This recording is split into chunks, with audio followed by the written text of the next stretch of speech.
A man walks into a system that's drowning in corruption. ഓർമ്മയുണ്ടോ ഈ മുഖം? He's angry, he's righteous, he's a one-man army. Just remember that.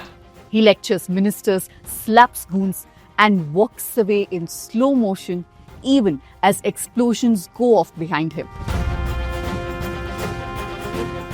You've seen this movie before, and in fact, if you've grown up in Kerala, you've probably watched it many times over. Starring one man, Suresh Gopi. From the no-nonsense cop Bharat Chandran IPS in Commissioner to the fiery journalist in Patram, Suresh Gopi wasn't just acting. He was an institution of fury, a one-man morality play. പറയില്ല നീ പറയിക്കില്ല നിന്നെ കൊണ്ട് പറയാൻ പാടില്ല നീ. His monologues could probably register on the Richter scale. Just count on. But in 2024, the man who once roasted politicians on screen managed a coup, and he walked away with a historic political win. Thrissur, Kerala's cultural capital, elected its first ever BJP MP. And it wasn't because voters suddenly developed a taste for Hindutva, it was mostly because of him. The man, the myth, the meme, Suresh Gopi. നിങ്ങൾ ആരാ? Except, let's be honest, politician or not, he never really left the movies. He just took the set with him. And what is the circus which is going on in the name of politics in the whole of the state? Because in his mind, he's still that righteous officer. Only now the villains in the story are journalists who are asking him questions. മാധ്യമമാരാ? Don't try to play the fool with me, Nikesh. സൗകര്യമില്ല പറയാൻ. He's not serving as an MP, he's performing as one. And last year, he even said he was ready to become Bharat Chandran in real life if the public wanted. And it looks like he meant it. In one recent video, he's wearing a shirt printed with his own face, or rather Bharat Chandran IPS's face. It's almost poetic. Because behind the theatrics, behind the memes, the mass dialogues, and the macho posturing, there's a serious political story. One about how a fading superstar found new life in saffron.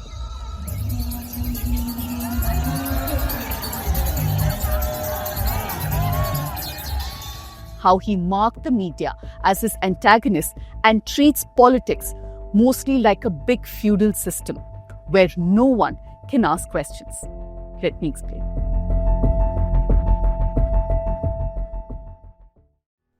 Hey, let me remind you, out here, there's no Bharat Chandran IPS. Just reporters asking questions that need answers. Just remember that. That's our job. To investigate, to question, and sometimes to face a little fury for doing so. So if you want journalism that keeps asking uncomfortable questions, then subscribe to the News Minute today. You can support me and my team to continue doing videos like this.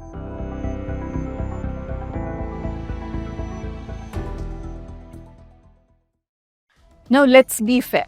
Suresh Gopi's win wasn't some overnight miracle. The BJP had been trying to crack the state for years now. Kerala, with its strong left legacy, cadre-based Congress party, and a powerful secular streak, just didn't bite. Suresh Gopi showed up with something that the BJP had been missing: emotional currency. എനിക്ക് ഈ തൃശ്ശൂർ വേണം. നിങ്ങൾ എനിക്ക് ഈ തൃശ്ശൂർ തരണം. ഈ തൃശ്ശൂർ ഞാൻ ഇങ്ങ് എടുക്കുക. Before he was a candidate, he was a giver. The actor's philanthropy had quietly built a reputation that politicians could only dream of. Through his trust, he funded surgeries, built homes, arranged weddings, and provided relief for those left behind by the system. So when he asked for votes, the people of Thrissur didn't just see a politician, they also saw a charitable man, the star who cried at funerals, the benefactor who built homes, the hero who always somehow came through. The BJP built his campaign around that image, not ideology. The saffron was secondary. Even before the polls, when he was a Rajya Sabha member, Suresh Gopi delivered quite a few headlines. There was the Kainitam controversy, where he distributed small Vishu gifts from his car, letting people touch his feet as he handed out coins. Critics called it tone-deaf and feudal. He said it was just tradition. Just weeks before the Lok Sabha elections, a video went viral of him scolding his own party workers for the low turnout at a campaign event. എന്താണ് ബൂത്തിന്റെ ജോലി? Anyway, he won with 4 lakh votes, beating both the Congress and the CPI. And doing what the BJP had been dreaming of since the 1980s. But then came the first plot twist. He didn't want to be a minister. എന്നെ ഒന്ന് ഒഴിവാക്കി ഇദ്ദേഹത്തെ മന്ത്രിയാക്കിയാൽ He simply wanted to finish his movies and then maybe sign more projects. എനിക്ക് എൻ്റെ cinema തുടരണം. ഒരു മന്ത്രിയായാൽ അതൊക്കെ വലിയ ബുദ്ധിമുട്ടാണ്. എനിക്ക് സിനിമാ അഭിനയം തുടരണം, ഒരുപാട് സമ്പാദിക്കണം. It was almost a punishment that he was made a minister of state for petroleum and natural gas. And ever since that, Suresh Gopi has always been in the news. A comment suggesting that upper caste ministers should handle tribal welfare drew heavy backlash and a hasty clarification. ഒരു ഉന്നത കുലജാതൻ അവരുടെ ഉന്നമനത്തിന് വേണ്ടി tribal മന്ത്രിയാവണം. Then the incident in Thrissur, where he rudely turned away an elderly man's petition saying this isn't even an MP's job. And another when he snapped at an elderly woman during a public event. Chechi, don't talk too much. That's what he said. നിങ്ങളുടെ മുഖ്യമന്ത്രിയുടെ ചേച്ചി അധികം വർത്താനം പറയല്ലേ. Even his election win in Thrissur hasn't escaped controversy. A local court has sought a police report on allegations that Suresh Gopi and his family engaged in illegal voting, casting ballots in Thrissur despite being registered in Thiruvananthapuram. In fact, Thrissur is one of the constituencies where Congress and the left allege that vote chori happened. And like many other parachuted politicians, Suresh Gopi has also faced complaints from his own constituents that he is missing quite literally. The Kerala Students' Union even filed a tongue-in-cheek missing person complaint saying their MP hadn't been seen in Thrissur for months now. It's telling that to this day he still refers to voters not as citizens but as Praja, that's his subjects. ഞാൻ കടപ്പെട്ടിരിക്കുന്നത് പ്രജകളോട് മാത്രമാണ്. And if there's one group that's felt the full force of his commissioner era temper, it's the media. മാധ്യമാരാ സൗകര്യമല്ല പറയാൻ. Suresh Gopi's tryst with the media, especially with women journalists, has been one of the more troubling chapters in his new career. It probably began when a case was registered against him in Kozhikode after a female journalist accused him of behaving inappropriately during a press meet. Looking at the video of that incident, what stands out is his body language, like a gesture that said, "Settle down." Even his apology later carried the same tone. He was sorry only because she felt bad, not because he thought he'd done anything wrong. At another press meet, when cornered by a different female journalist about the same incident, Suresh Gopi joked with a male journalist nearby. He asked if he can put his hand on his shoulder. When the woman questioned this behavior, he turned on her instantly. "Don't you dare show off," he said. Refusing to continue until she was asked to leave. Do you want me to continue? Ask her to move back.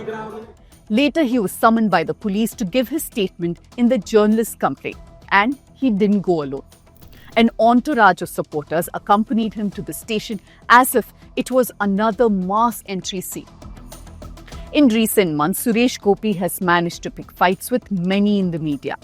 During a campaign in Wayanad, he referred to the Waqf board as a 4-lettered monstrosity and that union government would pull off its spine.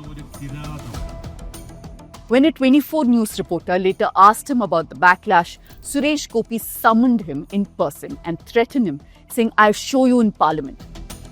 Then there was the Thrissur episode. When asked about the Hema Committee report, which investigated sexual harassment in Malayalam cinema, Suresh Gopi lost his temper yet again. He shoved aside a reporter from Media One and snapped, "My way is my right," and he stormed off.